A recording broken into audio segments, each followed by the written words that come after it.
Hi, I'm Joe Feeks, editor of Pig Health Today, and with me is Dr. Paul Sundberg. He's executive director for the Swine Health Information Center. Thanks for joining us today. It's my pleasure, Joe. Thanks for the opportunity. You bet.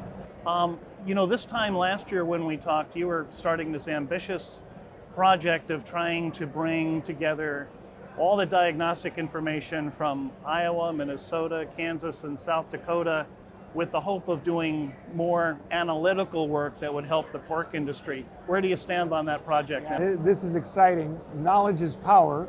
And so right now we're in the spot where we've got those 4 veterinary diagnostic labs coordinated in what they're doing with reporting diseases and how they're doing it. So now is our opportunity to be able to take a look at the information that they have. And at one point, this is all aggregate information. It's nothing about an individual farm.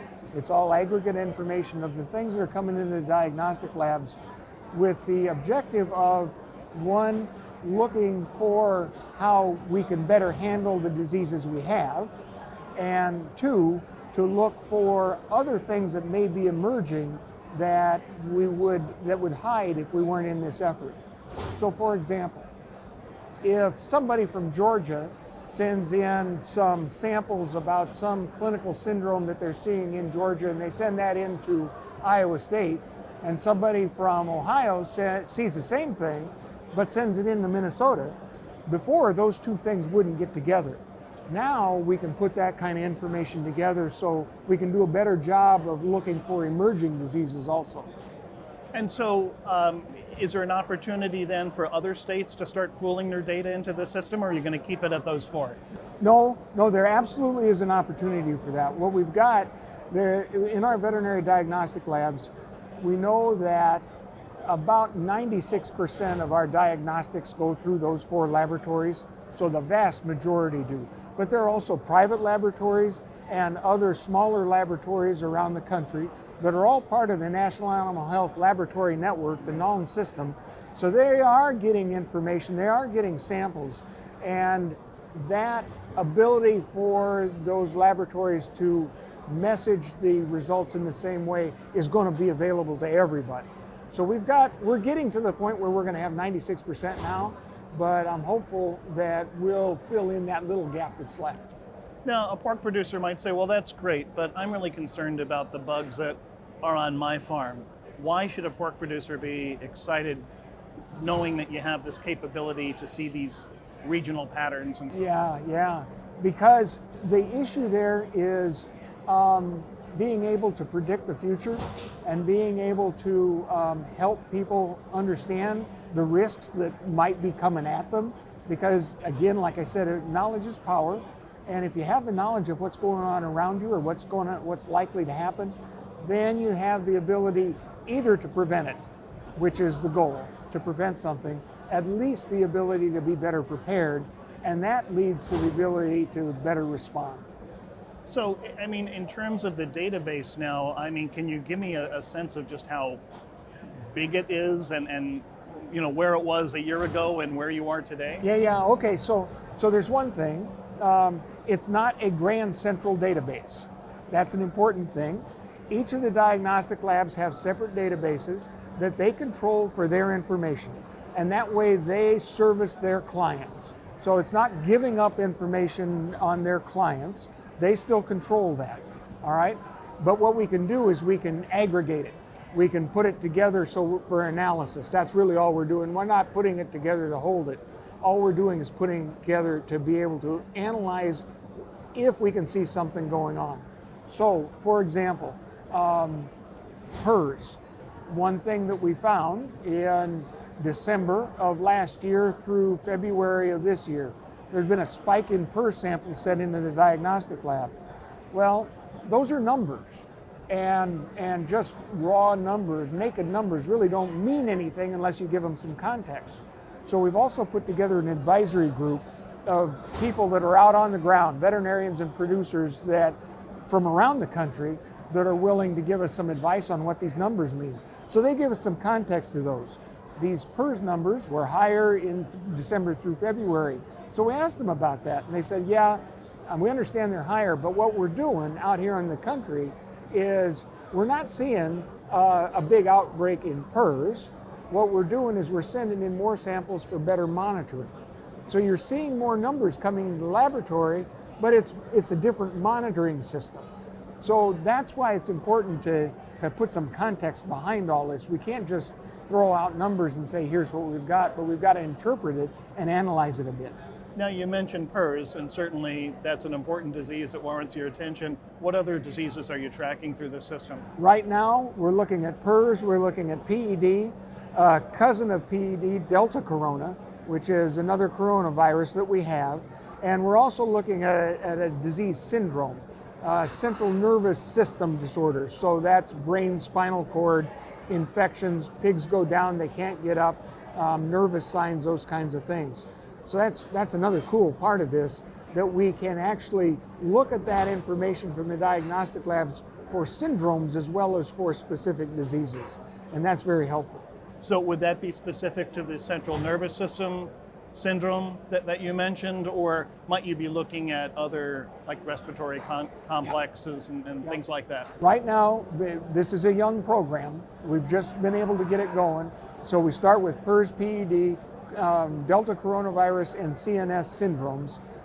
We are looking at how we can expand it to respiratory syndromes, to enteric syndromes, and more specific pathogens within those, so we can do even a better job of feeding back to producers what's going on. Excellent. And so where do you see this project, let's say, a year from now? Oh, that's the exciting part, because we're just getting it started and we're learning how to manipulate it. We're learning what to do. We're making it available to epidemiologists and academicians, and again, like I said, the veterinarians with this context issue, for them to take a look at the data and help us analyze, because really the brass ring here is we want to grab that ability to be able to help producers and veterinarians predict what's going to happen near or on their farms, rather than tell them what happened a week or a month or 3 months ago. We want to get in front of it, not behind the diseases. And I think this data and that analysis, and that's the next step, is the real down-home analysis of the information and ongoing analysis of that. That's going to be the exciting next step that's really going to lead to something. Well, it certainly will be, and congratulations on getting that started. I did want to ask you too, though, about foreign animal diseases. Yeah. I know you spend a lot of time tracking those as well. Thank goodness we don't have them in our country yet, but could you tell us a little bit about your work there? Yeah, sure. So in 2012, the year before PED showed up in the US, we knew PED was circulating in China. And we all said it's a good thing that we don't have it here. But we didn't do anything about it. So one of the things that we're working on, and another exciting piece, is this international monitoring, this international disease monitoring, looking over the hill to be better at predicting what it might come at us. Because if we can predict what might come at us, the real goal is to shut the window so it can't get here. But if we can't do that, at least we can be better prepared, because when you're better prepared to find it, you're also better prepared to respond to it. You find it earlier before it goes everywhere, so you can do a better job in response and hopefully limit the effects of it. So that's some of the international monitoring things that we're doing. I have a working group that that has contacts all over the world. Practicing veterinarians go overseas to consult. They see what's going on in other countries. Academicians have their cohorts in other universities in other countries that they talk to all the time. Even USDA does international monitoring. And so what we're looking at is putting all of those different forms of information together, coalescing them into one spot, so we can provide that information for producers, veterinarians, but as importantly for academics, for our diagnostic labs, to be on the lookout for these types of things that might be coming. One more question on the foreign animal diseases. I know from talking with Dr. Scott D. up at Pipestone, he's done an awful lot of research showing how PED got into this country initially, but then he's done other work with surrogate viruses and so forth to show that a lot of these foreign animal diseases have the potential of coming in through the feed or feed ingredients. Yep.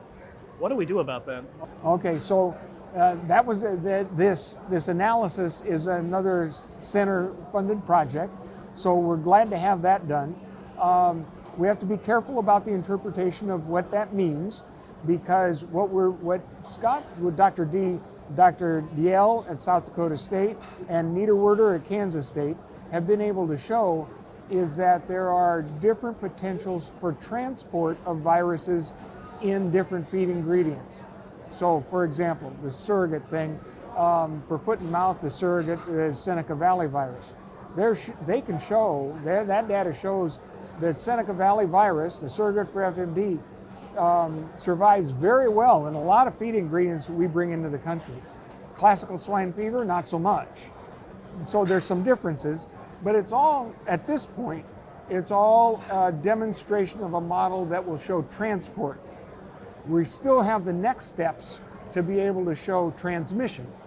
So for example, if we transport just a little bit of whatever virus it is into the country, if we transport that much in, but it takes this much to infect a pig, that much isn't going to make any difference to us.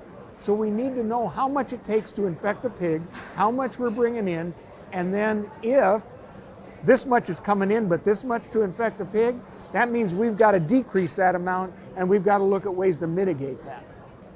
Well, I'm sure the pork industry appreciates all your efforts and the efforts of your colleagues to try to protect them from foreign animal diseases, but also to track these domestic diseases that are already in our herds. I'll tell you, like I said, knowledge is power, and this is about the Swine Health Information Center. And we're focusing on information for producers and for their veterinarians. All right, well, they're lucky to have you. Yeah. We've been talking to Dr. Paul Sundberg. He's a veterinarian and executive director for the Swine Health Information Center. Paul, thanks again. Yep, my pleasure.